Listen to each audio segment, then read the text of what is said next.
ایران کا سپہ سالار مسلمان ہو گیا۔ ایران کے مشہور سپہ سالار ہرمز، ان کو قیدی بنا کر امیر المومنین حضرت عمر رضی اللہ عنہ کے پاس لایا گیا۔ حضرت عمر رضی اللہ عنہ نے اسے اسلام قبول کرنے کی دعوت دی، مگر اس نے انکار کر دیا، اس لیے اس کے قتل کا حکم دیا گیا۔ قتل سے پہلے اس نے پانی مانگا۔ جب اسے پانی دیا گیا تو اس نے پیالہ گرا دیا اور کہا کہ آپ نے وعدہ کیا تھا کہ جب تک میں پانی نہ پی لوں تو مجھے قتل نہیں کریں گے۔ حضرت عمر رضی اللہ عنہ نے اپنے وعدے کی پاسداری کی۔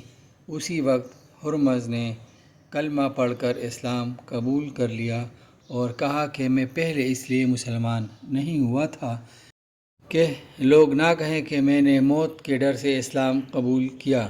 حضرت عمر فاروق رضی اللہ عنہ نے فرمایا، اہل فارس کی عقلیں پہاڑوں جیسی ہیں، جس کا مطلب یہ ہے کہ یہ بڑے عقل مند ہیں، ان کی عقلیں عظیم و شان ہیں۔